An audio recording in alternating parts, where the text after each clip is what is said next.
I'll give you a funny example. I had students who I had a class at 8 a.m. And guess what? A lot of college students don't even wake up until noon, or they may not go to bed until that's a joke. Yeah.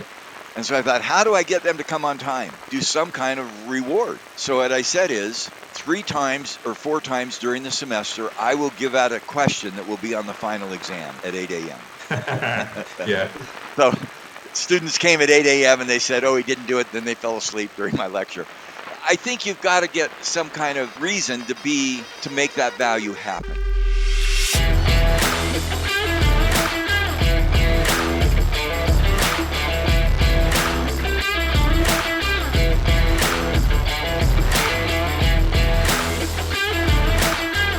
Thank you, Dave. Thank you for taking the time to join us in the second season of Conversations. I have personally, for me, it has been an immense learning experience, and I'm sure. I mean, our listeners have got a lot of takeaway from all these various topics around culture, recognition, feedback, all these things which we have talked about, and more to come in the future.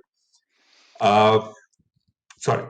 Nope, thank you. I've really enjoyed them. You're getting me to think about things in a new way, and I think our listeners are hopefully getting good ideas. I'm sure. I'm sure. So today's topic is very interesting. Recognition as a cultural driver.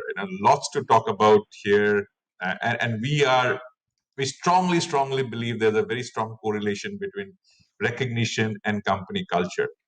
But before we get into the meat of this topic, it'll be good to have an overview of company culture kind of thing. So I recently read a report from Gartner which says company culture is one of the top 3 priorities of HR leaders. I'm sure every year the report must be saying the same thing. Okay, I'm sure company culture comes up in the top priorities. Fine, we understand company culture is a top priority, but how should HR leaders go about thinking about this whole space of company culture? What are the frameworks for them to evaluate, uh, plan, and execute? And I'm sure you have worked extensively in this space with lots of companies. It'd be good to start off with that. Well, first of all, thank you again for letting me join you in the conversation. Culture is probably one of my 2 or 3 favorite topics in this whole field Yes. Yes. because you know it when you see it.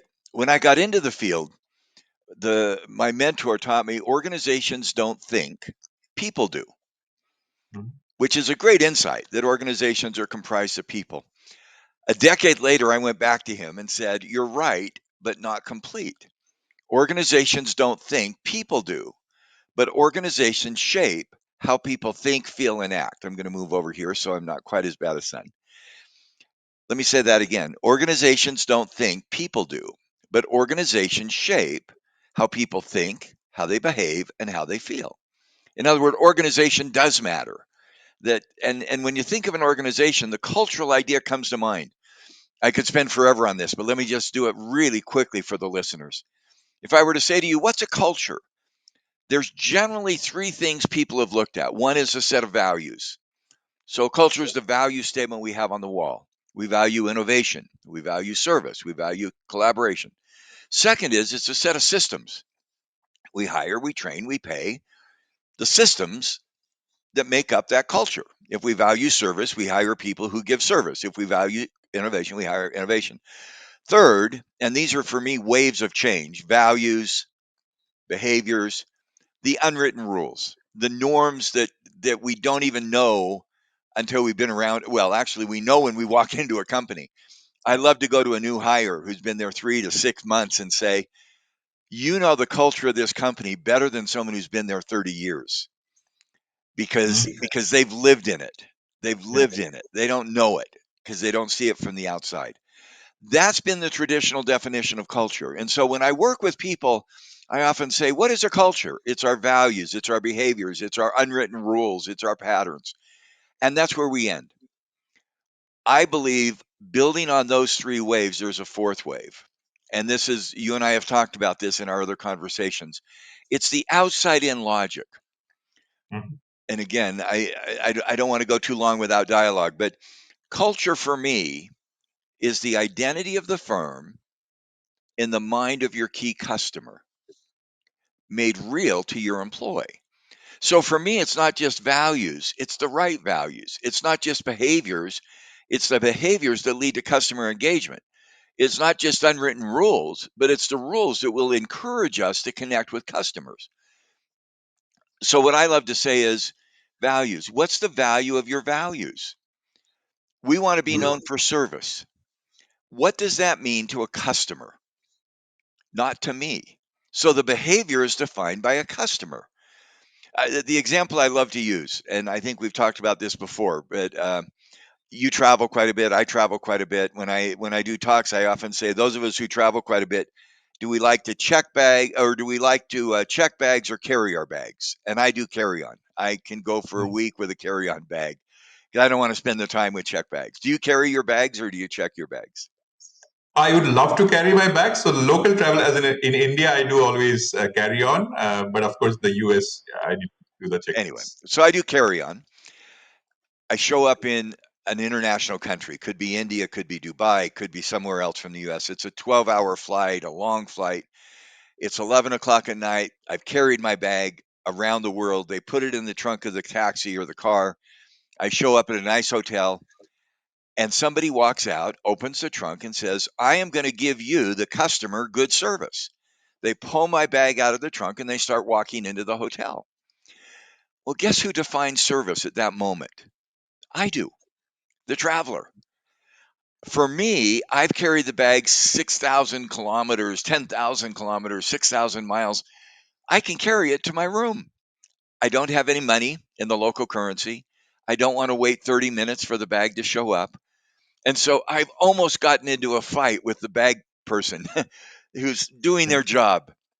And I feel like saying, I'll pay you money to not carry my bag so that I can do it. Now, the metaphor is who defines service in that very simple case? Me, the customer, the traveler, or he, the service person? I do. And so the best thing to say is, sir, welcome to our hotel. How can I help you? That's good. That's for me what culture is. It's the identity of the firm and the mind of your key customers. And then employees act on that identity. And I can go more detail, but let me stop with that. That's a quick overview of culture. Yeah, Values matter, behaviors matter, unwritten rules are explicit. But the fourth wave is make sure they're the right values, behaviors, and unwritten rules. Because otherwise, correct. we create a culture and nobody's going to buy from us. Absolutely. No, I love the definition of the outside-in definition which you talked about. Yeah. So you've broken down in a big word like culture down to the three components. The values, the behaviors, the systems, and maybe the unwritten rules, which unwritten norms which are there. But so we know, okay, these are the things which we want to drive. These are the behaviors which we want to drive. These are the values we want to value more on that, as you said. How do you now drive these changes? Because if it's a top priority, how do you go about driving these? I'm gonna tweak one word that you said to reinforce. These are the values we want, the behaviors Mhm. we want. I would change that to customer. These are Okay. the values our customer wants. These are the behaviors our customer wants. These are the unwritten rules that our customer wants to have. And that gets into an issue of reputation, which is where Mhm. recognition becomes so critical. We'll get there. So when I work with people, I love simple exercises. What are the values our customers want us to be known for? Very simple. And somebody said, well, that's a brand. And I said, absolutely. The right culture becomes an external brand, which is your internal culture, and it's linking them. So, step one, if I'm in HR, go to my marketing department, go to my senior leaders, and say, what are the things we want our best customers to know us for? Mhm. It's pretty simple. Most companies have brand work, they have reputation, they have identity. It's service, collaboration, innovation, technological excellence, whatever that is. Number two, let our customers define the behaviors. So if we want to be known for innovation, collaboration, technological excellence, go to the customer and say, what are the behaviors you would see from us that would say we're living this better than a competitor? What does service mean to you? Well, I'd like you to respond to me within 24 hours. Terrific. That's the behavior. I'd like you to innovate new products and services that we don't have. That's a behavior. I now can get the customer to define the behavior. Mhm. And number three, you look at the customer and you then say, when we do those behaviors you just said, will you buy more from us? Mhm. I presented this at one of the big management conferences that are around with business leaders, 1,500 business leaders, and I was the organization HR presenter, and I could see them going, "Oh boy, here comes frou frou." We're going to sing "Kumbaya" and we're going to do jumping jacks. And I said, "Culture is the identity of the firm and the mind of the customer. One, what are our values that customers care about? Two, what are the behaviors? And three, will you buy more from us?" And when I hit that third one, about 1,000 people said, "Oh, if culture is a mechanism to get customers to buy more from us, I better listen because that's important.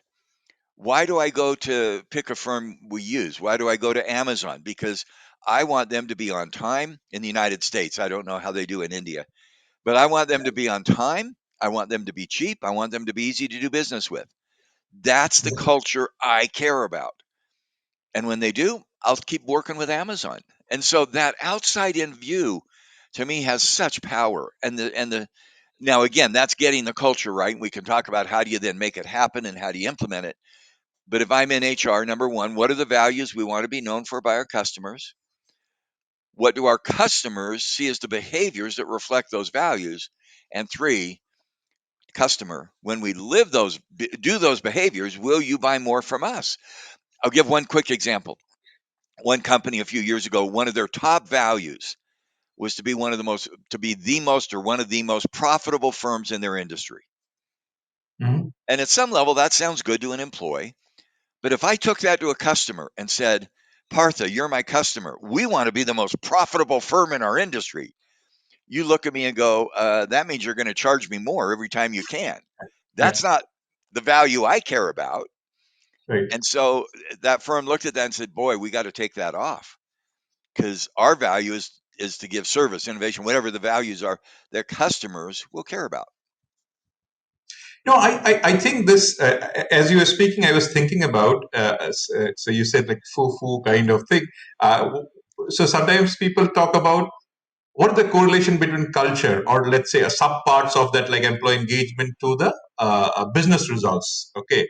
Now, if you let the customers define the values, then you can see a strong correlation between the culture and the business results. Like ultimately, that's what everyone's focused on there. I love that. And just by twisting it, what you said, the customer, where you corrected me by saying that customer should define these values and behaviors. Lovely on that. So I'll come back. Coda, it's not just the customer. I mean, it's also, the customer says, "I'd like you to give me products for free." Well, that's not going to happen. I Yeah, mean, of course. Yeah, so, yeah, but true. but I think sometimes it's interesting. I had a comment on LinkedIn this last 24 hours. Somebody said, "Well, this is obvious. We all do it." We don't. We don't Mhm. define our value is only the value we create in the minds of those who customers and investors who use our services. Because if they're not getting value from what we do, we're Mhm. not going to long exist. And she said, "Oh, all HR people believe that." Mhm. And I said, "I go to HR people. Who's your customer? The employee. What determines your success? Employee retention." And I said, "Your headset is still inside the firm. You're not talking about my job in HR is to create value for the customers of the company." And when I get that mindset, I think it begins to shift the way we approach culture. Absolutely, and it's such a small change in how you start thinking about it and how you can connect to the business results. Great. So now, okay, so your culture, sorry, your behaviors and values are being driven by the customer. Now, how do you drive those behaviors? So you have identified that these are the three things which you want in our behaviors Absolutely. you want to show. These are the five values we want to show, have imbibe in our employees. Now, how do you get people to We've do those things? we've created a culture playbook, and again, I love simplicity. It has a tripod with something in the middle, the top of the tripod. Build an intellectual agenda. Get clear about what we want to be known for in the marketplace, and then share it. Intellectual agenda. Communicate, communicate, communicate. You almost can't do it too many times. The research says it's probably 10 to 1. You have to say it 10 times for every one time of understanding, Mm. unless you have a teenage child and you're trying to get them to clean their room. Then it's infinity to 1. Yeah. Um, but you got to get an intellectual agenda. Here's the identity. Here's what we want to be known for. Bottom right, tripod, behavioral agenda. What does this mean in terms of an employee behavior? And I love to let the employees define that. Go to an Okay. employee. Here's what we want to be known for good service.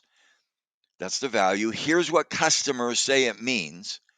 What should you as an employee do more of and less of? And the same. I mean, pretty simple. Stop, start, continue, whatever the tool is.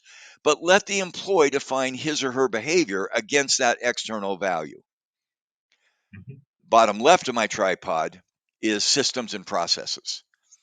Once we Mhm. know that we want service, let's hire against it. Let's train against it. Let's pay against it. Give recognition against it, which is one of the things I know you're becoming the thought leader and expert in that area. Build the systems, build the process. 1 second. We know this is live. And this is not live. This will be recorded, but that's okay. It's Yeah. recorded, but it's a live recording. Yeah, I love it. that's okay. This is a natural conversation. It's Yeah. a natural conversation.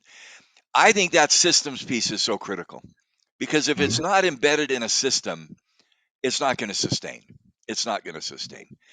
Now, in the middle of my tripod, top intellectual agenda, bottom right behavioral agenda, bottom left process agenda. Intellectual is top down, behavioral is bottom up, process is side to side. And then in the middle, at the heart of that for me, is the leadership agenda. If Mm. leaders don't behave the way that they promise customers, it's not going to happen. If we as a leader say, I promise innovation, and these are the behaviors of innovation, then I look at a leader's calendar and he or she is spending less than 5% of their time with the innovators in the company. They Mhm. don't track data on innovation, they don't do innovation, they don't spend time with the creators. It's a hypocrisy. And that middle one for me, that's why we call it leadership brand in our work. That middle one for me, and we're going to talk about that in the next session in more detail, but that leadership behavior becomes a symbol both to the employees and to the customer. So I love to go to people and say, make sure that we got a commitment to the right culture. What's the intellectual agenda? Top down, create a communication plan, distribute, share, consistency.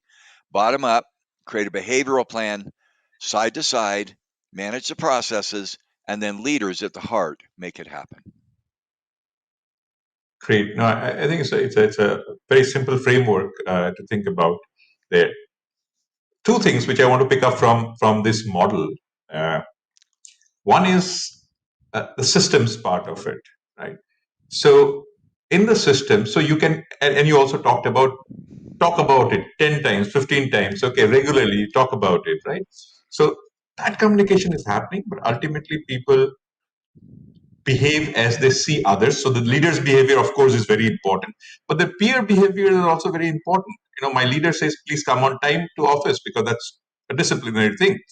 Leader always comes on time, but most of the guys don't come, okay, on time. So how should I care? I mean, ultimately, they also get the same appraisal as me there. So the peer behavior also becomes very important. We have seen in our company, in the small company, I like it. certain groups, okay, certain groups are always, I mean, they just behave as their sub leader, the team leader, how they behave. Some groups don't do that, okay. There is no consequence in an overt way. There is no consequence of this, okay. I mean, there's internally there, I mean, you don't come on time, people notice all those things. I'm just picking a simple example there. So they have to see others. So how do you reinforce these Great values, comment. okay? Great comment. How do we reinforce? The leader can communicate only so many times, okay. Beyond that, how do you reinforce those behaviors and those values? And you've said that so beautifully. Um, I'll give you a funny example. I had students who I had a class at 8 a.m. And guess what? A lot of college students don't even wake up until noon, or they may not go to bed until that's a joke. But and so Yeah. I thought, how do I get them to come on time? Do some kind of reward. So what I said is 3 times or 4 times during the semester, I will give out a question that will be on the final exam at 8 a.m. So Yeah. students Yeah. came at 8 a.m. and they said, "Oh, he didn't do it." Then they fell asleep during my lecture.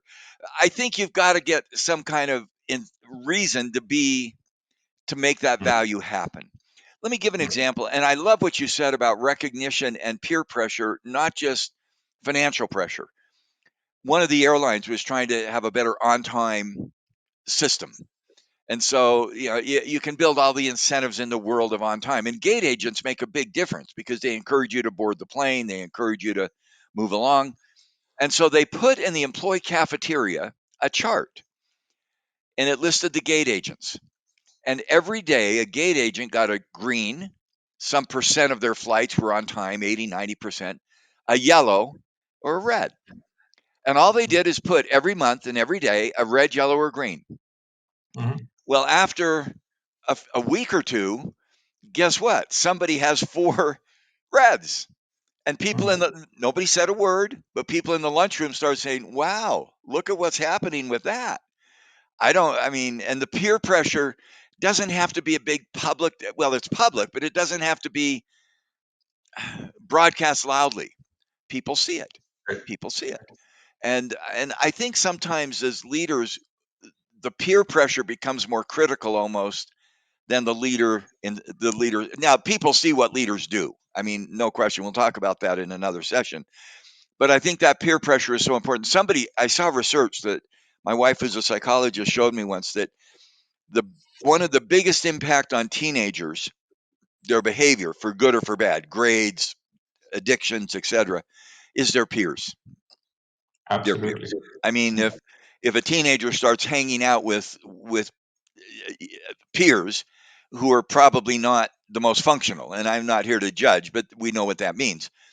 The parent needs to intervene. We read that when we had teenagers. I'll give an example. We said to our son, this is more personal than you want to hear. We said to our son, you can have your friends stay overnight any Friday or Saturday night in our basement. We'll go buy food. You can sleep any time of night, but no drugs, no pornography, no sex, no drinking. Mm, And so the deal was come to our house as peers, and you need to live, those are our values. Um, and so what his friends would say is, Mike, can we come over about 10:30 at night? yeah. Because we'll go do other stuff, but then we're going to come at 10:30 and your parents are going to go buy us a bunch of pizza. Right. And we did because we wanted Mike's peers, and he had great friends. I mean, these are wonderful friends. To recognize that the peer pressure does matter. In fact, Right. their parents used to call us and said, "Are you okay with our son spending night?"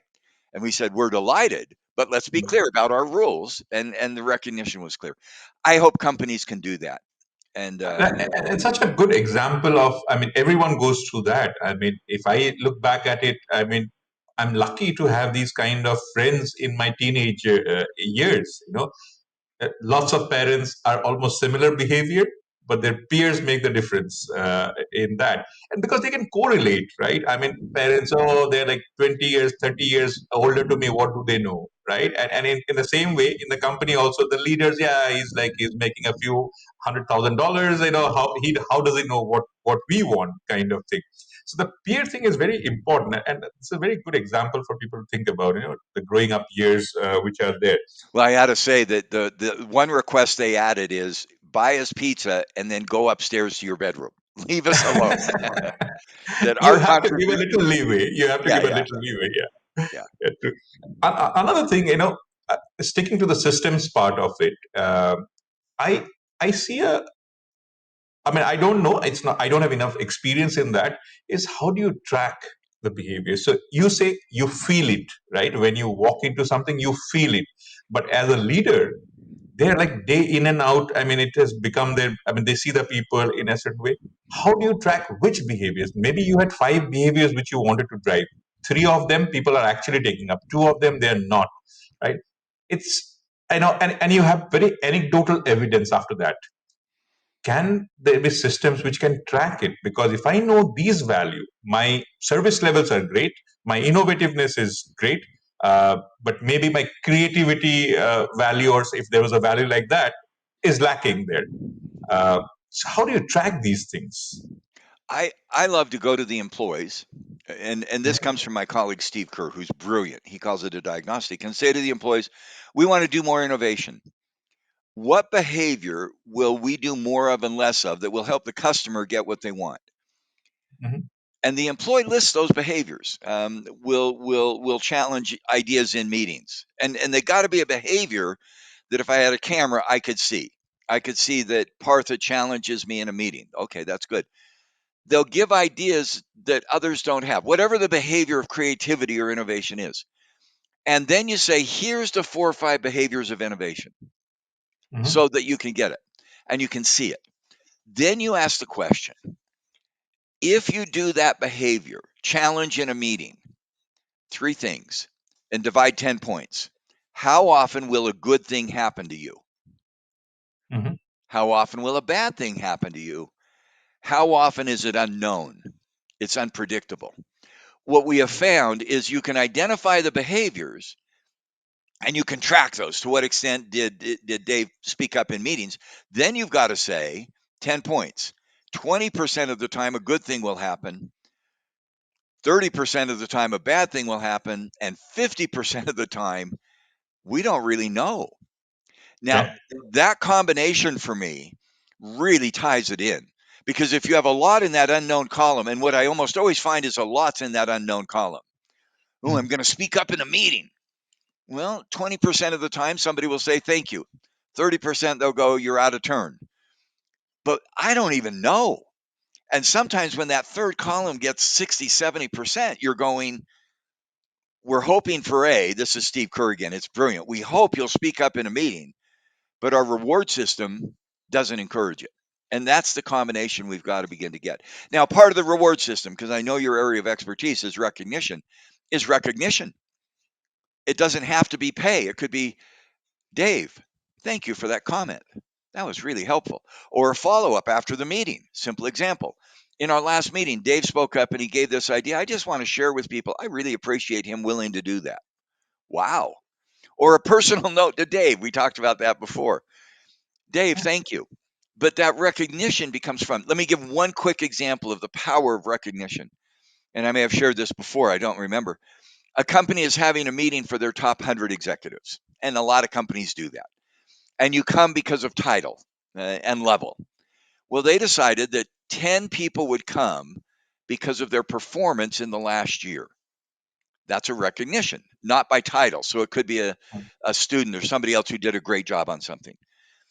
What was really, and that's a recognition.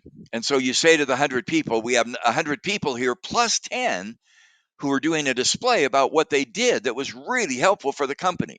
They're not at your level, but they're important.